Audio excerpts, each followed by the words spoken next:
Olá, olá, tudo bem? Aqui é Denis Cruz, começando um novo quadro aqui no nosso canal do Sebrae Lab, o Central de Dados. Vai ser aqui um momento em que nós vamos conhecer informações, dados analíticos, dados que de alguma maneira possam ser úteis para a tua empresa, para o teu negócio, para os teus projetos. A gente está trazendo hoje, nessa atividade inicial do Central de Dados, exatamente a tiragem que fala sobre o impacto da pandemia de coronavírus nos pequenos negócios. É uma maneira da gente, de alguma maneira, contribuir, mostrando aí as informações que são levantadas pelo Sebrae e por instituições parceiras e que, de alguma forma, pode ajudar você no teu processo de gestão. Beleza? Espero que esse novo quadro seja útil aí para as tuas atividades. Eu já peço imediatamente que você comente aqui de onde que você está assistindo o nosso central de dados e já diga aí um pouco sobre como é que você está tocando a operação da tua empresa nesse momento que ainda estamos vivenciando aí de pandemia. Então, nesse primeiro quadro, digamos assim, a gente tem o prazer de contar aqui com a presença dos amigos do Sebrae aqui do Amazonas, minha amiga do Sebrae do Amazonas, a Socorro Correia, e o Keniston Lago do Sebrae Nacional, que lideraram e lideram ainda esse processo de levantamento que analisa o impacto da pandemia nas pequenas empresas, uma ação feita pelo Sebrae em parceria aí com a Fundação Getúlio Vargas.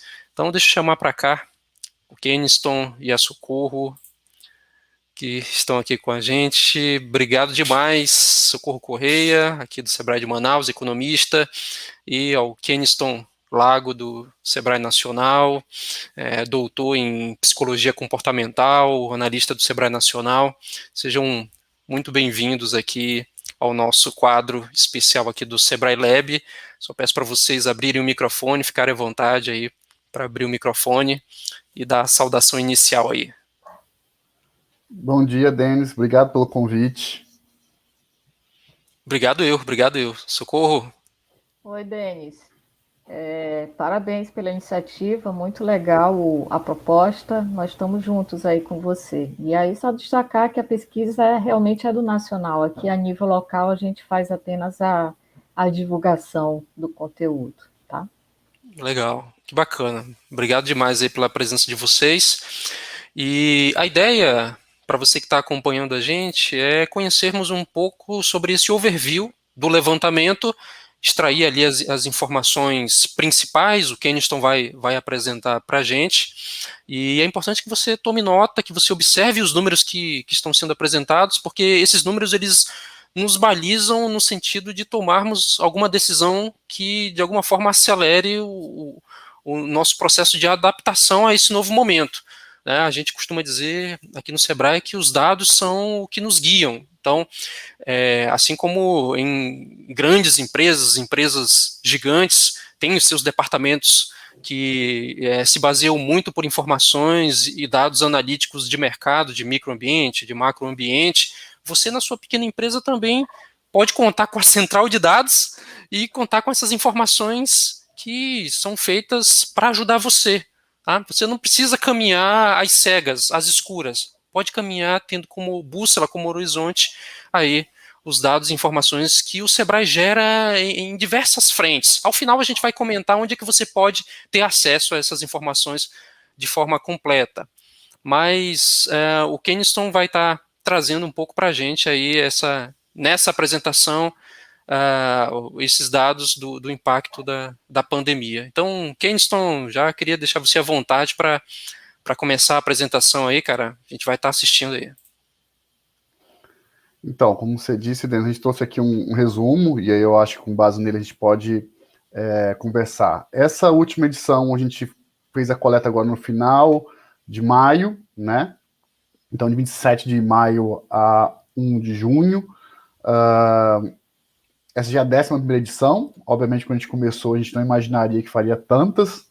Né? A gente começou em março de 2020. A gente sempre tenta pegar o final do mês para poder falar sobre o mês, né? Então, aqui um pouco da nota metodológica, só para quem gosta mais dessa parte aqui. A gente tem hoje um universo mais ou menos 17 milhões, então é em cima desse universo que a gente está, digamos, fazendo nossa amostra. Nessa edição nós conseguimos uma amostra de 7.800 respondentes, o que para quem não tem muita intimidade, isso é uma amostra muito, muito robusta, tá? Então isso dá um erro amostrado de mais ou menos 1%, com intervalo de confiança de 95%, e a gente pondera esses resultados por estado e por porte. Como a gente tem a quantidade de pequenos negócios, MEI, ME e EPP, por estado, a gente aplica essa ponderação para corrigir possíveis distorções que possam ter ocorrido na amostra. O que eu quero dizer com isso?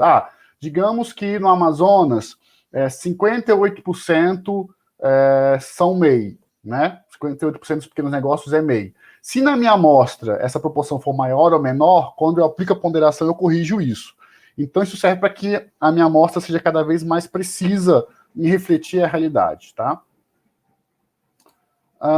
Quais são os principais achados aqui, né? Aqui digamos que a gente chama de um cardápio.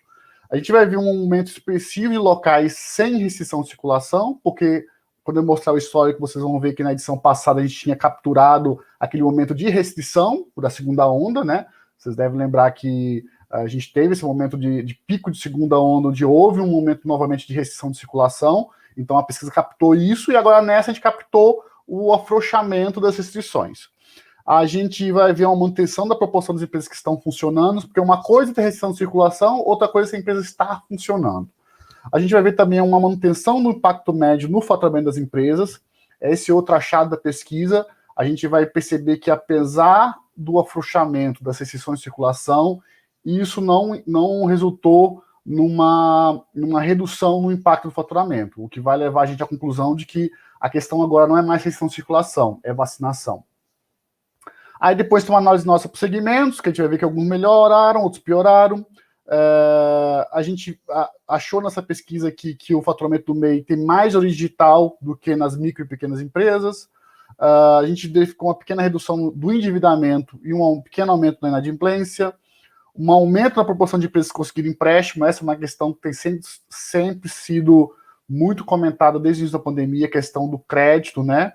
E a gente do Sebrae tem feito muito esforço junto aos agentes financeiros, junto ao governo, e a gente vai ver aqui, olhando o histórico, que apesar de ainda estar longe do que a gente gostaria, a gente conseguiu realmente melhorar bastante essa questão do crédito.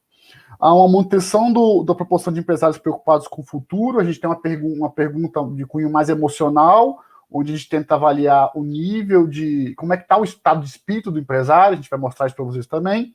E uma piora na expectativa de quando a situação vai voltar totalmente ao normal. Ou seja, a gente vai ver também que a gente tem isso na minha série histórica, a gente vai ver que cada vez está ficando mais claro para a gente que voltar totalmente ao normal não é tão fácil como parecia no início, tá? E aí, Denis Socorro pode ir me interrompendo e comentando. O primeiro dado que eu trago para vocês aqui é justamente essa questão da restrição de circulação, tá? Como vocês podem ver aqui, a gente pergunta para os empresários como está a restrição de circulação no município dele, e ele tem 4 opções de resposta. Ele vai dizer assim, olha, eu estou em uma situação, digamos, de quarentena, um fechamento parcial, eu tenho um lockdown, fechamento total, eu estou aqui no meu município em processo de abertura, ou aberto, e não tem restrição nenhuma. Como é que a gente avalia, então? Quando eu somo quarentena e lockdown, a gente está falando de restrição de circulação, ou total ou gradual. E quando eu estou falando em processo de reabertura ou não ter restrição, as duas conjuntos de barras à direita, eu estou falando de abertura. Isso para fazer uma leitura mais simples. O que a gente percebe aqui, olhando a terceiro conjunto de barras, para ficar mais fácil a leitura?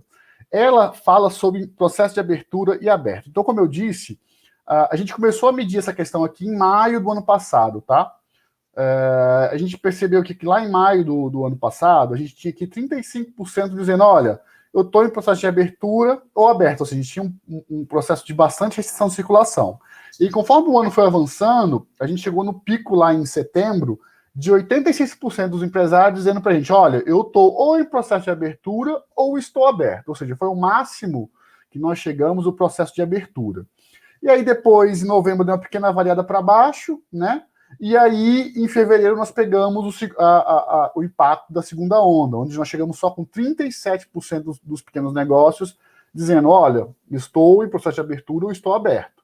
E aí, na última edição agora, que foi em maio, a gente viu o processo de reabertura novamente.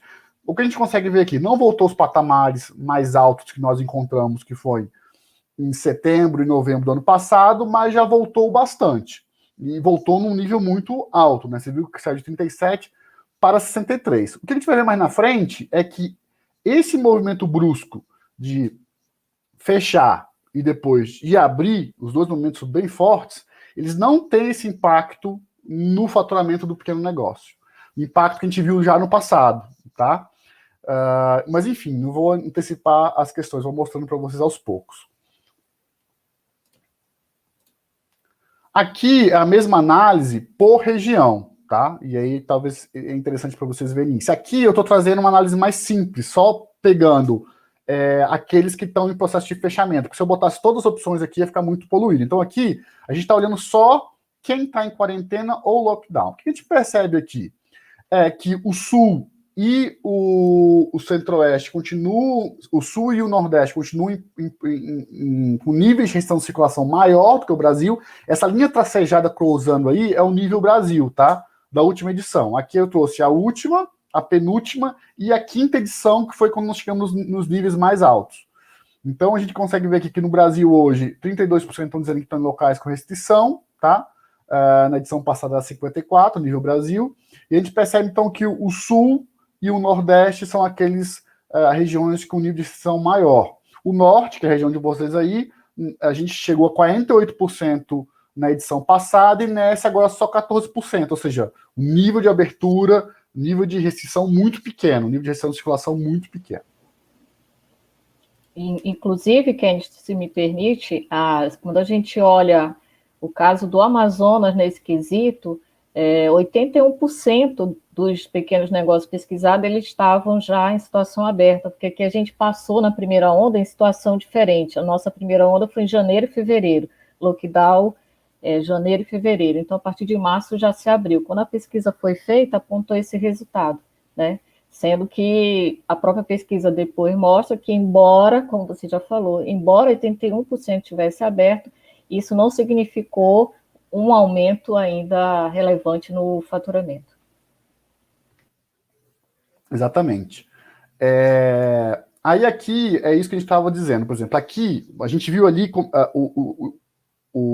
a gente viu o entrevistado dizendo para a gente, ou seja, o empreendedor, como é que está a restrição de circulação no município dele. Aqui eu pergunto para ele como é que está a empresa dele, se ele está funcionando, se ele está com o funcionamento interrompido, e tem gente que diz que decidiu fechar. Essa informação sobre os fecharam de vez, ela não é uma informação confiável, porque a gente viu com o decorrer do tempo que aquele cara que já fechou a empresa, ele geralmente não responde a pesquisa. Ele fala, já fechei a empresa, estou lascado, me lasquei, né, tá com situação ruim, ele não quer nem responder. Então, essa proporção de empresas que fecharam, ela não é confiável, porque ele nem responde a pesquisa, tá? Mas está aqui no cantinho. Então, o que vocês percebem aqui, olhando o histórico da pesquisa? Percebam, o primeiro grupo de colunas diz sobre pessoas que estão funcionando da mesma forma que antes da crise. Ou seja, minha empresa funciona hoje do mesmo jeito que antes da crise. O segundo conjunto de colunas é aquele que diz, estamos funcionando com mudanças por causa da crise. Vocês percebem que esse conjunto, o segundo conjunto de barras, ele cresceu enormemente. Óbvio. As empresas tiveram que se adaptar. Então, isso é a prova de que as empresas tiveram que se adaptar. Então, você vê que no início tinha 31% dizendo, olha, eu estou funcionando, eu estou aberto, mas estou funcionando de forma diferente por causa da crise. E agora nós chegamos a um pico de 67%, 64% tem se mantido. Então, vocês percebem que aquela variação que a gente viu na restrição de circulação, ela não aparece aqui no funcionamento das empresas. Por quê? Primeiro porque muitas das empresas, a gente já sabe, migraram para o digital. Então, se tem restrição de circulação, não mais interfere tanto no fato da empresa estar aberta ou fechada. Segundo ponto, a restrição de circulação, de município a município, muda muito qual é o critério. O que abre e o que fecha, tá? Então, quando a gente olha na foto geral, isso não impacta tanto. Terceiro ponto, muitos dos negócios que são fechados, os nossos clientes não estão dentro disso. Então, muito mercadinho que é essencial continua aberto, muita gente que presta serviço continua funcionando. Então, assim, restaurantes, bares, eles obviamente estão aqui dentro, mas eles não são o grosso do nosso público, entendeu? Então, o que a gente percebe olhando isso daqui é que, como o nosso público se adaptou, como vocês viram aqui, saiu 35 para 67, hoje, ter restrição de circulação ou não no local dele já não está impactando tanto no fato de ele vai estar aberto ou fechado, porque ele se adaptou e porque muitas vezes essas restrições não acabam contendo as empresas que são mais típicas dos nossos clientes, né? Então a gente vê que aquele mudança brusca que a gente viu lá nas restrições, ela não aparece aqui quando eu pergunto para ele se está funcionando, porque desde de julho para cá, a grande parte está funcionando com mudanças, né? Então, se o cara está lá no iFood, se tem restrição de circulação, isso não impacta para ele. E aí, o outro dado que mostra como esse impacto não aconteceu aqui, que é essa pergunta que a gente faz desde o início, que é como é que está o impacto no faturamento dele. E aí o cara pode dizer que o faturamento dele teve uma redução, diminuiu, aumentou ou permaneceu igual. Obviamente que a gente sempre fica focado no quem diminuiu, mas vocês podem perceber que a linha azul que tem gente que obviamente está faturando mais com a crise, né? Toda crise às vezes é uma oportunidade para alguns negócios. Então, só olhando a linha laranja, que é a linha que reduziu, então a gente começou a pandemia lá com 89%, ou seja, quase todo mundo com impacto negativo no faturamento. Conforme a pandemia foi avançando e as empresas foram se adaptando, você viu que foi caindo. Nós chegamos lá em novembro, que foi o ápice da abertura, a 73% de empresas com a queda no faturamento. Então, assim, obviamente ainda é um impacto muito grande no faturamento das empresas, mas a gente viu uma redução nesse impacto. Já iria de 89 para 73. Aí veio a segunda onda e nós voltamos para um patamar de 79, que não é o patamar do início da crise, que é 89, mas é um patamar alto. Então, isso tudo, não sei se vocês conseguem ver como é que isso explica o fato de que essa abertura, o fechamento agora, já não é mais o que faz diferença, porque as empresas já encontraram uma forma de funcionar, que não é a forma ideal, não é a forma que elas conseguem ter o faturamento que elas tinham antes, mas vocês percebem que já não volta mais para o patamar do início, porque elas já conseguiram, elas já aprenderam, digamos, a lidar com o mercado no esquema de pandemia, tá? Outra coisa importante aqui, que tem na caixinha ali, não sei se dá para vocês verem, é que o MEI é o que se sente mais. Então, o MEI, quando a gente olha só para o MEI, esse valor vai para 82%, e quando a gente considera só as micro e pequenas empresas, esse valor é de 75%. Então, isso é uma coisa que a gente também tem comprado em toda a série histórica, né? O MEI, apesar de ter menores custos, de ter uma estrutura menor, ele também tem menos gordura, ele tem menos musculatura para lidar com esses desafios. Então, ele acaba sofrendo mais com a crise. Ok?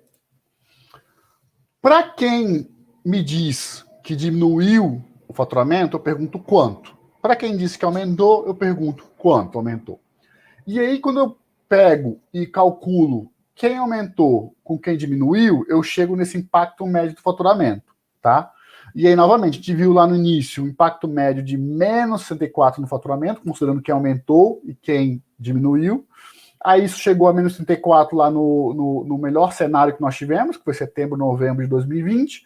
Aí veio a segunda onda, nós fomos para menos 40 e agora menos 43. Então vocês percebem de novo aqui que pouca variação se você considera a grande variação na questão de restrição de circulação. Ou seja, novamente mostrando que isso, a restrição ou não de circulação já não é a principal variável hoje que vai explicar o faturamento do nosso empresário. Aqui o pessoal da competitividade, do Nacional, fez uma análise por segmento. Esses segmentos mudaram um pouco no decorrer da crise, mas eu não vou entrar nesse detalhe, mas o fato é que é isso, assim, turismo e economia criativa. Que economia criativa que contempla muita parte de eventos, quem mais está sofrendo, isso tem sido assim, né? E lá embaixinho é a pessoal que tem sofrido menos, que é agronegócio, energia, indústria de base tecnológica e pet shops e veterinárias, né? E aí tem aqui o meio que a galera que está, digamos, sofrendo o impacto mais próximo da média, né? Que é o menos 43 que nós encontramos.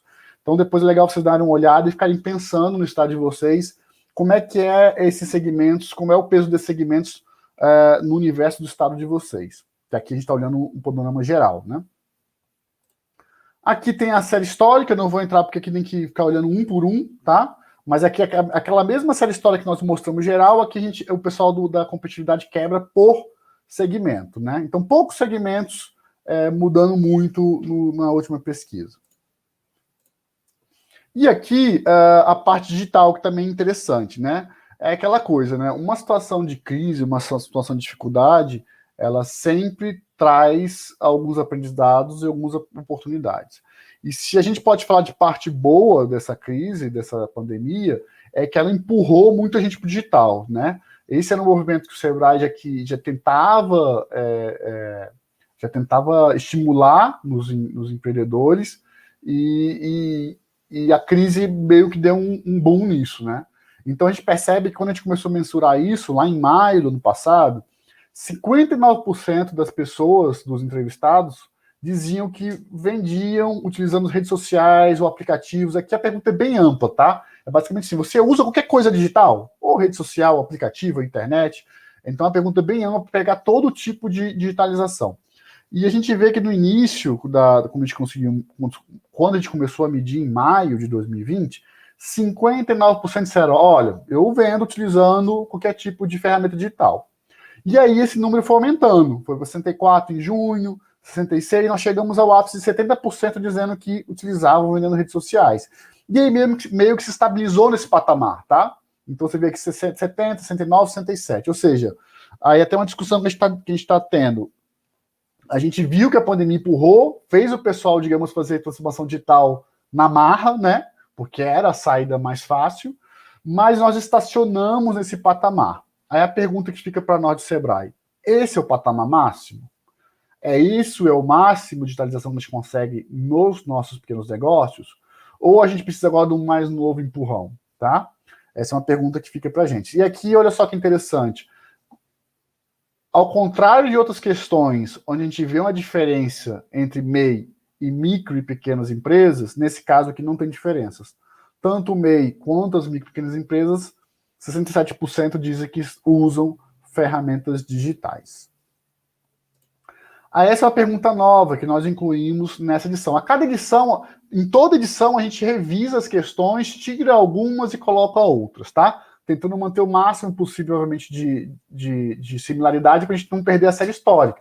Mas a gente faz, a cada edição, a gente faz uma crítica do questionário. E nessa vez a gente teve a ideia de botar essa pergunta aqui, que é para aqueles que dizem que vendem utilizando ferramentas digitais, quanto do faturamento dele vem dessas ferramentas digitais, tá? E aí ele tinha faixas para ele explicar aqui. Vamos focar apenas nessas que estão nas duas faixas azuis. Por quê?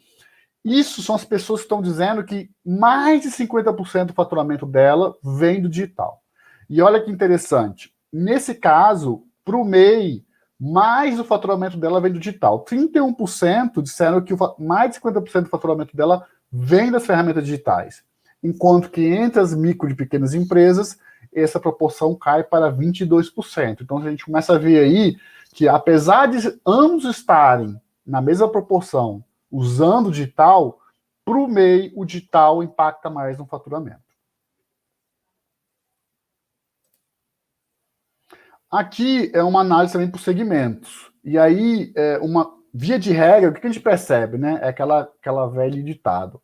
É a necessidade que faz o sapo pular. Então, a gente vê que justamente os segmentos mais impactados com a pandemia foram aqueles que mais digitalizaram, tá?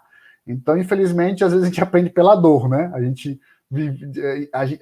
podia ter digitalizado antes da pandemia, mas a pandemia foi o que mais fez a gente digitalizar, por necessidade, infelizmente.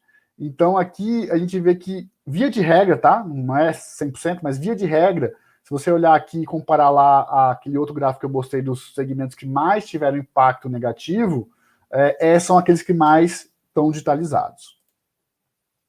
Aqui a gente muda de assunto, a gente está falando de endividamento. Isso é uma outra coisa que a gente está também monitorando faz algum tempo. A gente pergunta o seguinte: como é que estão as dívidas ou empréstimos da sua empresa no momento? Aí ele tem 3 opções de resposta. Olha, eu tenho dívida, tenho empréstimo, mas está em dia. Eu tenho dívida, tenho empréstimo, estou atrasado.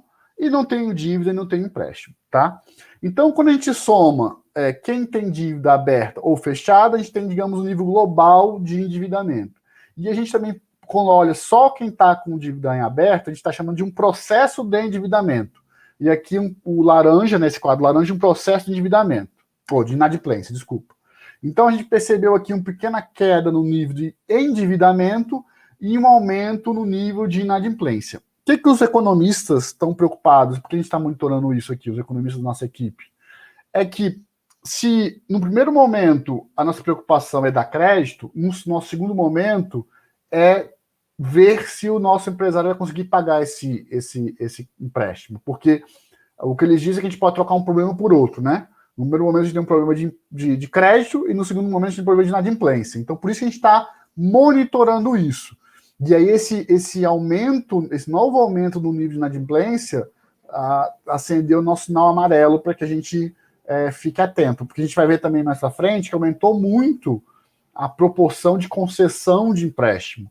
Então essa é uma notícia boa. Mas quando a gente vê aqui um aumento do nível de inadimplência, a gente fica tentando ver o outro lado da notícia boa, né? Então é algo que a gente está monitorando, porque essa é a grande questão, né? Às vezes a concessão de empréstimo pode ser só uma troca de problema. Então, assim, a gente não quer isso. A gente quer que o empréstimo sirva para ele alavancar o negócio dele, pagar as dívidas e continuar funcionando.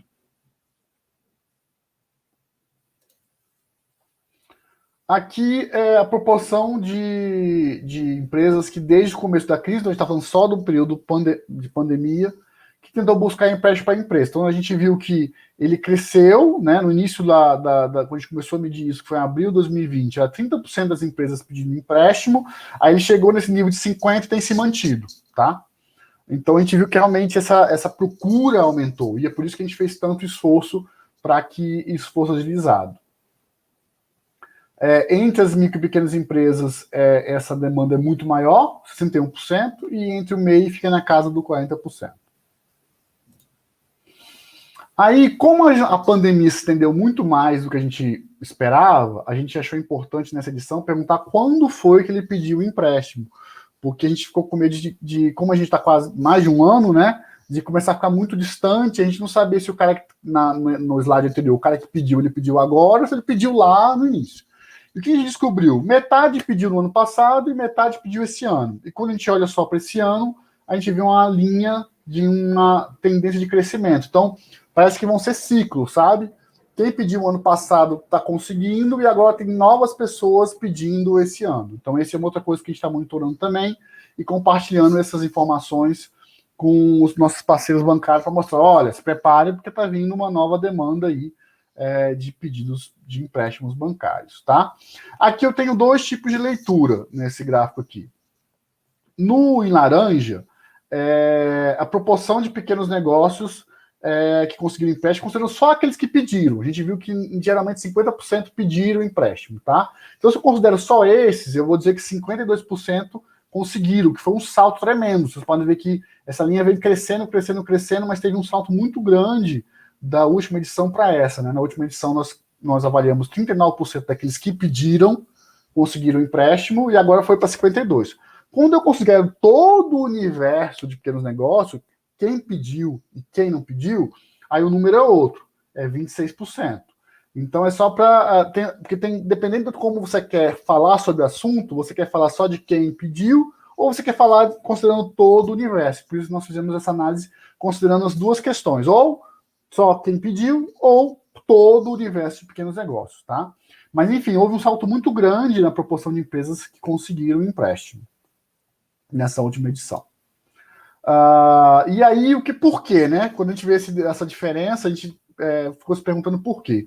Uma das razões que nós encontramos olhando os dados é que caiu muito a proporção daqueles que diziam que estavam aguardando resposta, tá?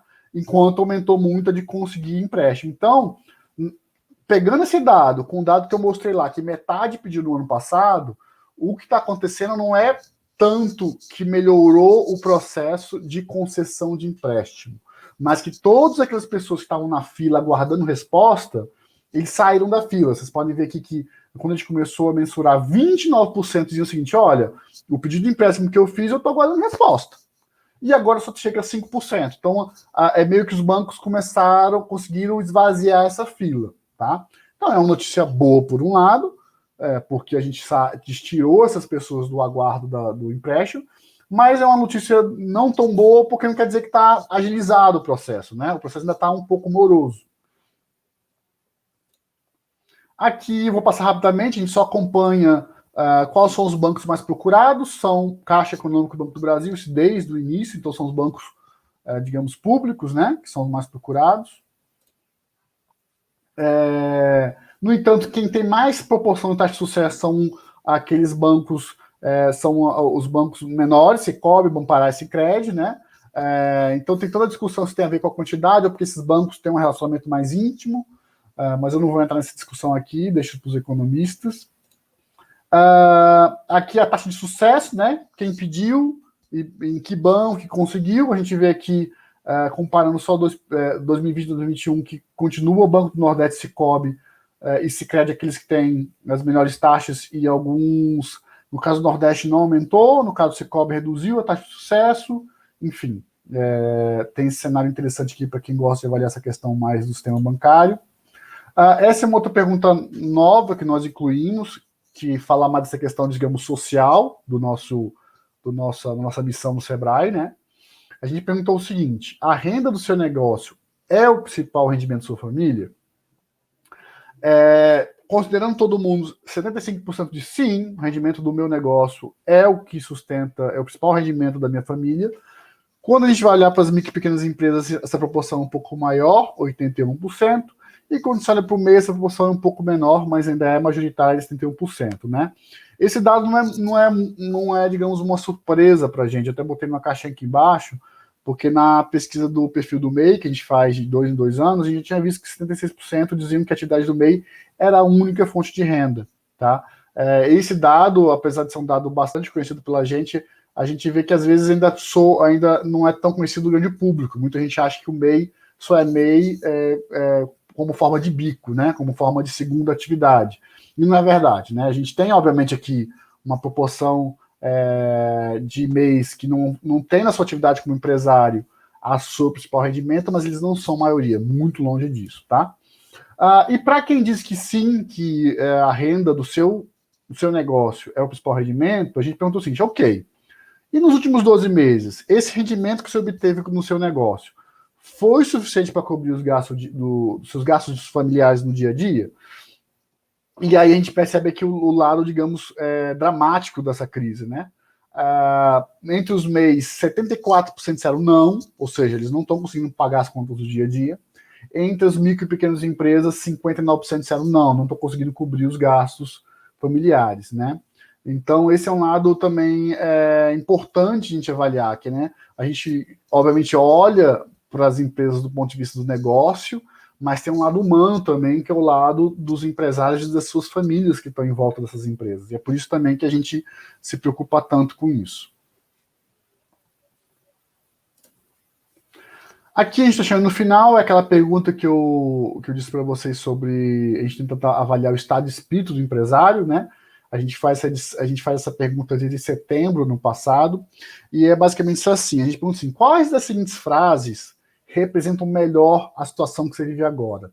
E nós escolhemos a dedo essas 4 frases, pensando no que a gente já conhece de qual é a situação, qual é o tipo de postura que o empresário pode ter, né? E essas frases elas são apresentadas de forma aleatória para os respondentes, para não ter nenhum tipo de viés de escolha. E aí são 4 frases que ele pode escolher para representar o estado de espírito dele. Um é: olha, eu estou animado com as novas oportunidades, né? E nesse caso a gente considera esse cara um cara animado, né? Outra frase que ele pode escolher para representar o estado de espírito dele é: os desafios provocaram mudanças que foram valiosas para o meu negócio. A gente chama esse cara de conformado, percebendo o lado positivo da crise, ou seja, ele teve uma situação aí complicada, mas ele está vendo que foi bom porque fez ele, né, melhorar o negócio dele. Outra frase que ele pode escolher para representar o estado de espírito dele é: o pior já passou. É o cara que está só aliviado, tipo assim, sobrevivi, né? Então a gente chama de aliviado, esperançoso com o futuro. E a última frase que ele pode escolher para representar o estado de espírito dele é: ainda tenho muitas dificuldades para manter o meu negócio, que é o que a gente chama de o empresário está aflito, preocupado com o futuro. O que a gente consegue ver aqui, olhando a série histórica? Que quando nós começamos a medir, o estado de espírito mais comum era o aflito, com 43% dizendo que ainda tinha muitas dificuldades para manter o negócio. Na segunda medição que nós fizemos, que foi em novembro, isso subiu um pouco para 47%. Aí veio a segunda onda, isso aumentou muito, foi para 57% de empresários aflitos. E agora isso se manteve em 56% dentro da margem de erro. Então, a gente está tentando contar essa história porque é uma história muito complexa. Então, assim, a gente vê que, por mais que a gente teve digitalização, por mais que os empresários estão funcionando com mudanças, por mais que a restrição de circulação reduziu, está todo mundo muito preocupado, né? A situação ainda é muito complicada. Isso tem a ver com o que a gente viu lá. O faturamento continua com impacto negativo muito alto, muita queda na redução do faturamento. Então, na nossa leitura, esse é digamos, o principal motivador do estado de espírito do empresário. É ter como está o negócio dele. E por isso que a gente vendeu essa 10ª edição dizendo isso, que só a vacinação agora vai mudar isso. Porque a gente já viu que esse processo de abertura e fechamento, ele não está mais impactando tanto como impactou no passado, né? Porque as empresas se adaptaram. Então agora o que as empresas precisam realmente é que as pessoas voltem a consumir no padrão que elas consumiam antes. E pelo que a gente tem visto, isso só vai acontecer quando as pessoas se sentirem mais seguras, né? A gente sabe que tudo, de certa forma, está funcionando. Não tem nada totalmente parado. Até o turismo mesmo que está sendo mais impactado está funcionando. Mas o que acontece? A maioria das pessoas ainda não voltou a consumir da forma que consumia antes por medo, né? Ou por medo de se infectar, ou por medo de se endividar, né? Que as duas coisas acabam se atrelando, né? Se você fica doente, você não consegue trabalhar. Enfim, tem uma série de questões ligadas aí. Então, realmente, é só o avanço da vacinação que a gente vai conseguir ver, na nossa opinião, que a gente vai conseguir ver isso com uma alteração importante. Aqui é uma análise por segmento, né? Aí aqui tem um pouco de novidade. As academias, apesar de não serem os mais impactadas, os empresários desse ramo são os que estão mais aflitos. E depois, sim, vem a academia criativa, que são os que mais estão impactados, e serviços de alimentação, que não são dos mais impactados, mas são dos mais aflitos aqui. E depois turismo, enfim. É legal depois comparar essa ordem aqui com a ordem daqueles que mais tiveram redução de faturamento e ver que tem um pouco de lógica, mas algumas coisas mudam, né? E assim, aí a gente pode ficar, obviamente, elucubrando aqui. Por que o pessoal de academia, apesar de não ser os mais impactados, são os que estão mais aflitos? Aí eu não tenho esse detalhe, mas talvez vocês que estão mais próximos consigam entender. Mas é legal para você ficar, obviamente, olhando os dados e tentando entender essa realidade. E aqui, para finalizar, a gente perguntou desde o início para os empresários quando ele achava que a situação ia voltar ao normal. O que é voltar ao normal? Voltar como era antes da pandemia, né? E o que a gente percebe aqui, né? Que eu acho que todo mundo vai ver que é a mesma situação que se sente na pele, né? Lá no início a gente achava que era uma coisa assim de... Isso aqui é a média, tá? A gente tem aqui todo mundo falando quanto acha que vai voltar ao normal, a gente faz a média. Então, lá no início a gente, na média, achava que ia durar uns 8 meses para voltar ao normal, isso dava outubro de 2020, a gente estava, né, otimista. Depois, conforme a gente viu o desenrolar da situação, a gente foi cada vez mais aumentando o horizonte, né? A gente chegou lá em maio de 2021 achando que era 14 meses para frente. Ou em maio de 2020, a gente achando que era 14 meses para frente. E aí, no início desse ano, a gente começou a achar que as coisas iam melhorar. No final do ano passado, a gente achou que as coisas iam melhorar, né? A vacina estava saindo, a gente viu que ia ter vacina, que ia chegar relativamente rápido. Só que depois a gente viu que as vacinas demoraram mais para chegar no Brasil e que a questão não é só ter vacina, vai ter as 2 doses, tem tempo de imunização, né? Mesmo com imunização, a gente viu que não dá para voltar totalmente ao normal. Então, a gente foi aos poucos descobrindo que simplesmente ter vacina não era o resultado. Então a gente viu que nas duas últimas edições as pessoas começaram a jogar o horizonte mais para distante, né? A gente saiu ali de 14, 12 meses para 17, agora 18 meses. Então, e eu acho que isso bate muito o que a gente tem visto sendo dito, né? O normal mesmo está muito distante. Não quer dizer que a gente não vai conseguir voltar a ter os faturamentos de antes, mas quando a gente fala normal, é assim, não se preocupar em usar máscara, isso está muito distante. Não se preocupar em nem ter nenhum tipo de distanciamento social, também está um pouco distante. A gente vai começar a voltar ao normal, mas aos poucos, né? Só conforme o vírus for parando de circular é que a gente vai poder começar a baixar um pouco a guarda. Ou seja, só a vacinação em si, ela já é um grande passo, obviamente, ela diminui muito os riscos de mortalidade e de internação, mas ela não, enquanto todo mundo não tiver vacinado, o vírus ainda está circulando, então você tem ainda que tomar um certo cuidado. E se tomar um certo cuidado, em vários aspectos, significa consumir menos, né? Então, esses são o que a gente tinha para mostrar para vocês aqui de grande resumo, né? Excelente, excelente, Keniston.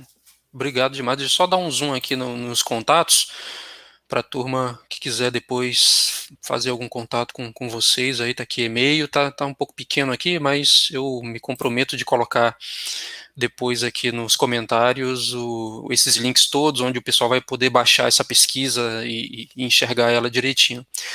Legal, Keniston. Obrigado demais. Eu já queria colocar aqui alguns pontos que me chamam a atenção.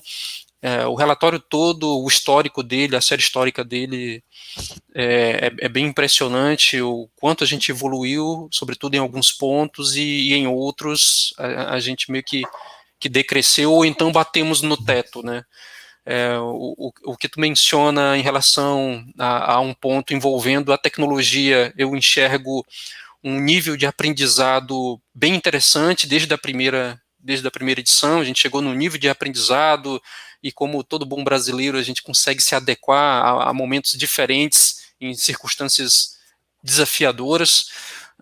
Realmente concordo contigo que é um ponto de atenção sobre até quanto a gente consegue ir em nível de adaptação nesse momento. A gente viu um número ali que em determinado momento estava acima dos 67%, depois decrescemos um pouco em relação a essa adaptação ao uso do digital, de ferramentas digitais, e a gente aqui do Sebrae Lab, nós temos trabalhado muito no sentido de intensificar o ensino e apresentar ferramentas que sejam adequadas para esse empreendedor não parar suas operações. Me impressiona essa condição da gente ter estacionado ali em 67%, principalmente em MEI e ME, que utilizam alguma ferramenta digital. Acho que dá para a gente avançar um pouco mais.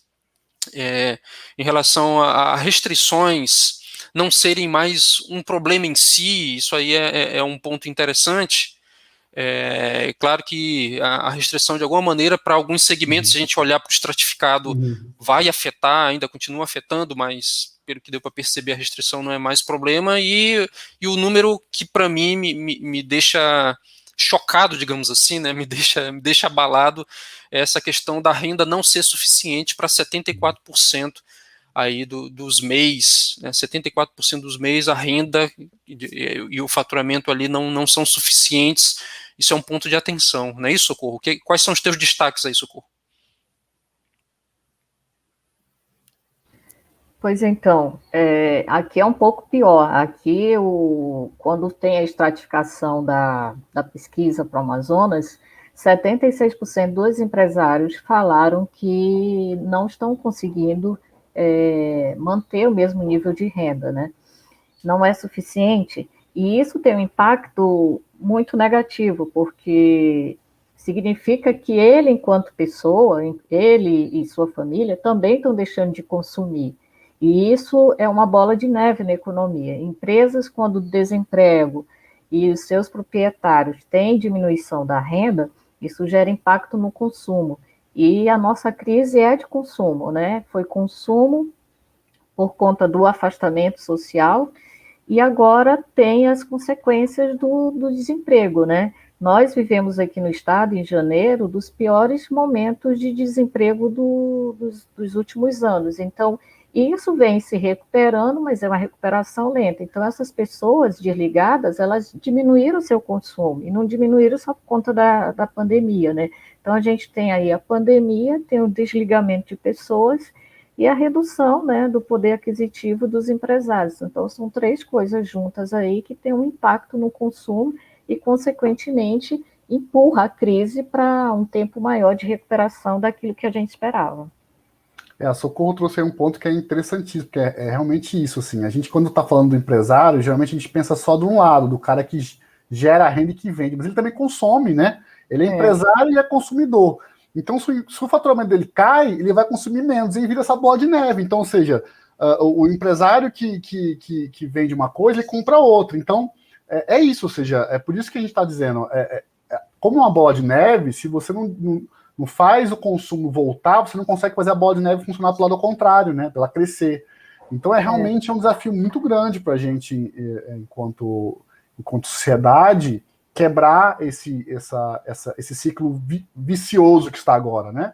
O empresário arrecada menos, ele consome menos, e aí ele acaba atrapalhando o outro também, que também o outro também ele é cliente do outro, né? É uma coisa muito misturada, que a gente, quando olha, consegue olhar só um lado, mas você, seu economista, sabe, é tudo muito imbricado, né? É uma dinâmica. Tudo interligado. E aí, vejam também que, por exemplo, no país, a gente tem 17 milhões de pequenos negócios. Esses são os primeiros a serem impactados.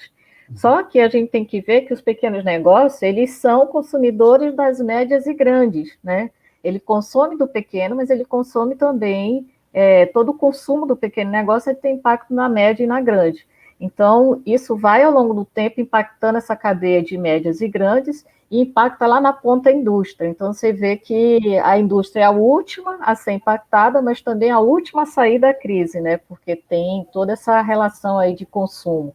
Então, os pequenos negócios são importantes porque eles geram emprego, são importantes porque eles são consumidores de uma cadeia, né? Então, nada mais do que apoiar os pequenos negócios, não é uma questão assim de favor social, é uma questão de proteção da economia como um todo, pela importância que o pequeno negócio tem, né?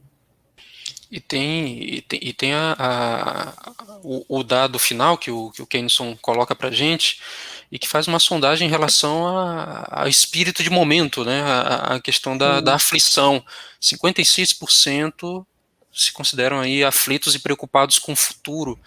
E aí isso a gente pode levar em consideração também a visualização desse público sobre pesquisas no âmbito econômico, e também pesquisas de cenário envolvendo a própria saúde, né? A gente enxerga aí frentes como da Fiocruz apontando e até mesmo ratificando isso que o levantamento trouxe, que é a questão de expectativas de normalidade para uma esfera aí depois do segundo semestre de 2022, confirmando que a pesquisa trouxe, né? Então, essa condição de aflição é o que boa parte desses empreendedores vão precisar conviver, e aí entra um pouco da psicologia, especialidade do Keyneson, para poder ter o equilíbrio necessário e fazer os investimentos corretos dentro desse espectro aí, né?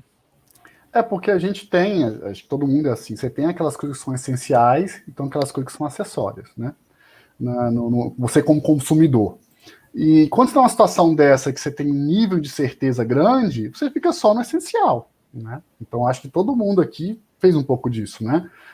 Coisas que a gente fala assim, não, acho que vou esperar, uma situação está tão complicada que eu não vou gastar com isso que não é essencial, né? E aí quando você faz isso, né, a economia toda reduz, porque está todo mundo fazendo isso, né? O que o pessoal do turismo, que a gente, só para destacar aqui, que é o pessoal que os mais foram afetados, como o turismo a gente sente que tem uma certa demanda reprimida, né? É uma coisa que está todo mundo deixando de fazer, há uma expectativa de que esse setor volte mais rápido, né, do que os outros, mas porque foi muito impactado. Mas isso tudo a gente vai ter que acompanhar. É muito difícil agora prever como é que vai ser o comportamento, porque o comportamento da economia vai ser o comportamento dos indivíduos, então a gente não sabe ainda quando os indivíduos começarem a ficar mais confiantes em relação ao futuro, onde é que eles vão preferir gastar, né? E é isso que vai definir o movimento da economia. Então, assim, é por isso que a gente tem acompanhado isso. É isso, assim, essa aflição, de certa forma, é que acaba impactando na economia, né? Tá todo mundo guardando dinheiro, ou porque não tem, ou se tem, quem tem está guardando, com medo de não ter, e aí com isso, toda esse ciclo, essa engrenagem da economia anda num ritmo mais devagar, né? Então é por isso que a gente está monitorando essa questão aqui do estado de espírito, porque ela, de certa forma, apesar de ser uma parte, digamos, mais subjetiva, ela acaba sendo um pouco o que acaba determinando, né? E também tem outra coisa que a gente não fala, né? A gente tem uma situação aí de pessoas doentes que gastam recursos, famílias que perderam parentes que eram parentes que geravam renda. Então, isso tudo ainda tem mais essa camada aí, entendeu? Então, assim, realmente é uma situação dramática para o país em várias camadas, né? Você pode descer em várias camadas, porque é isso. Se um sujeito que veio a óbito, que a gente viu que são 500 mil, era um empreendedor, ele puxou não só a empresa dele para baixo, os funcionários todos e toda a família dele, entendeu? Assim, então, assim, a gente obviamente olhando os lados aqui do ponto de vista econômico, mas são tragédias, muitas tragédias que a gente vai ter que lidar nos próximos anos aí, ou décadas, né, para resolver. E aí é obviamente nosso papel aqui de tentar, diante disso que a gente não tem uma grande gerência, de como fazer isso se resolver ou se minimizar da forma mais rápida possível, né? E o otimismo é um item interessante na economia, porque ele tem muito a ver com a questão de investimento. E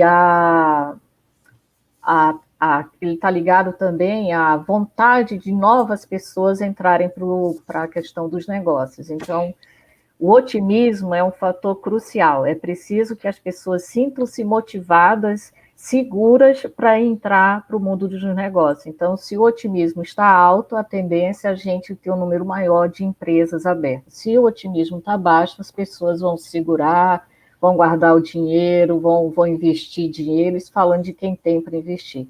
Então, o otimismo é um termômetro. Então, é muito interessante a manutenção desse item na pesquisa. E isso como eu falei, é um termômetro para saber se a economia vai estar crescendo, se não vai estar crescendo, porque as pessoas tendem a puxar o freio de mão para segurar e acalmar para ver como as coisas vão melhorar. Excelente. Meus amigos, obrigado demais pela participação de vocês nesse primeiro quadro aqui da Central de Dados. Espero que a gente possa se encontrar em breve para acompanhar aí as novas edições da pesquisa feita aí pelo Nacional com a FGV e contar aqui com um comentário de você, Socorro, Keniston também com a gente novamente, assim que for possível.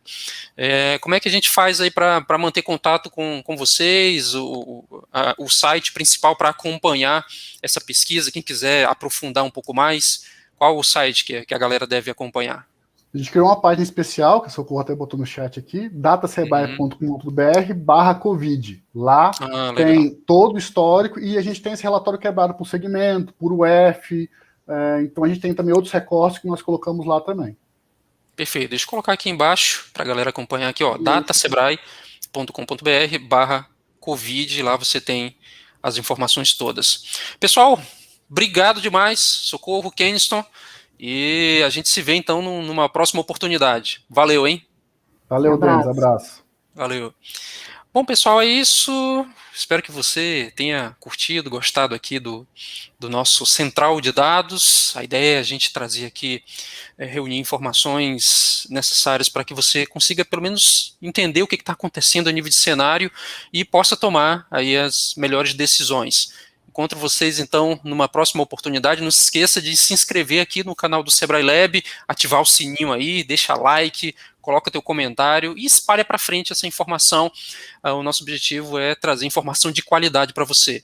A gente se encontra, então, numa próxima oportunidade. Tchau, tchau aí.